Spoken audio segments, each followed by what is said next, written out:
এখানকার মাটির পরতে পরতে সুর সঙ্গীত, সুরের মায়ায় মহাবিষ্ট মানুষ যেন সুরেরই সন্তান।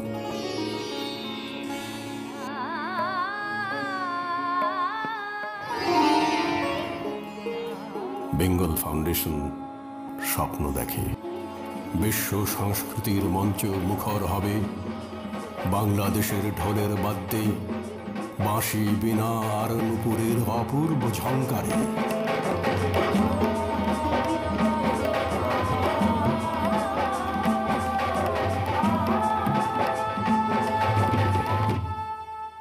এখন স্বাগত বক্তব্য রাখবার জন্য অনুরোধ জানাচ্ছি বেঙ্গল ফাউন্ডেশনের চেয়ারম্যান আবুল খায়েরকে। বাংলাদেশের গানের দেশ এবং এখানে কখনো গানের পরিচর্যা অভাব হতে পারে না। এই উৎসব উৎসর্গ হয়েছে সঙ্গীতের দিকপাল বাবা আলাউদ্দিন খান, ওয়াহিদুল হক, ওস্তাদ বেলায়েত খান, পণ্ডিত উদয় শঙ্কর ও ওস্তাদ আলী আকবর খান সাহেবকে।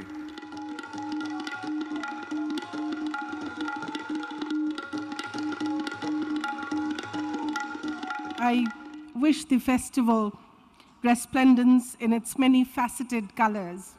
It is an honor to be here to celebrate what is a historic occasion. We celebrate an art form which belongs as much to Bangladesh as it does to India.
I have traveled so many parts of Bangladesh, from Tetulia to Teknaf, but the most beautiful sight I have seen yet is the one I see before me at 2 o'clock in the morning, listening to this wondrous music.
For an artist, a very, very heartening experience to see such a huge audience.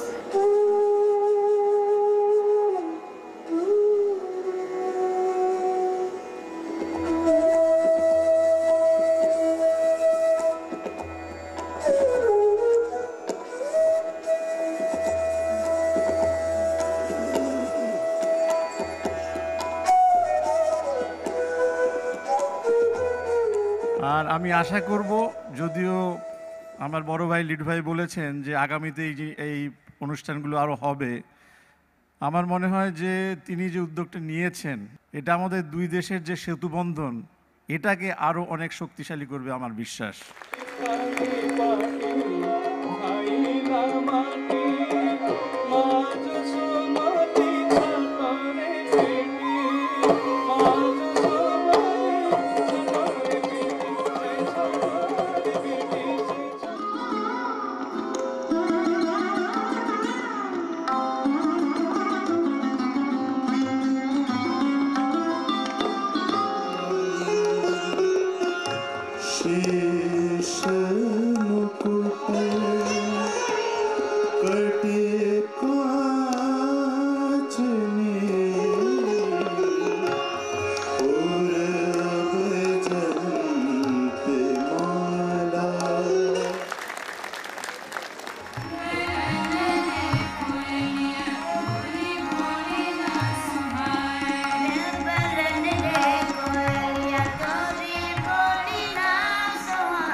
রবি মাথুর তার বক্তৃতা শেষে আমি তাকে জিজ্ঞাসা করেছিলাম যে তাদের সকল ব্যবস্থাপনায় প্রস্তুতে এই ধরনের বড় অনুষ্ঠান, এই ধরনের উপস্থিতি, এই ধরনের জনসমাগম তিনি দেখেছেন কিনা।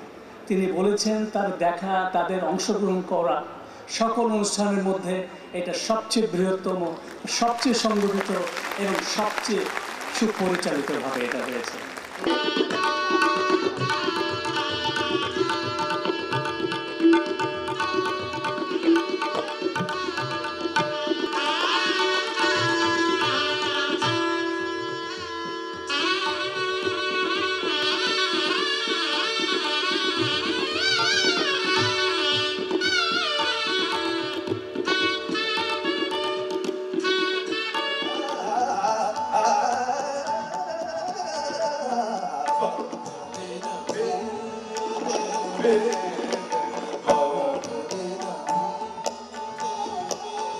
আজকে আইটিসি সঙ্গীত রিসার্চ একাডেমির প্রথম স্কলার আমি।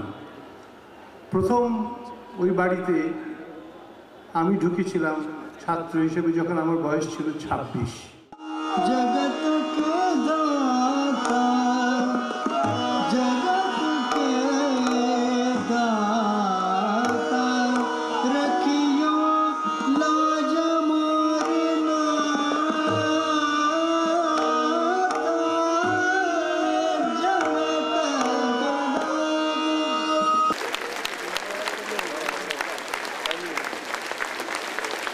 প্রতিদিন 16-17 হাজার বাঙালি একসঙ্গে বসে আছেন, রাজনীতি নিয়ে কোনো আলাপ করেননি এবং শান্তভাবে 4 দিন একসঙ্গে নিরাপদে সময় কাটিয়েছেন।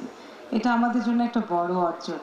সবাইকে ধন্যবাদ, আপনারা সবাই পার্টিসিপেট করেছেন এবং এটা আমাদের সাকসেস না, আপনারা সকলে মিলে এটাকে সাকসেসফুল করেছেন। সবাইকে ধন্যবাদ। শুভ সকাল।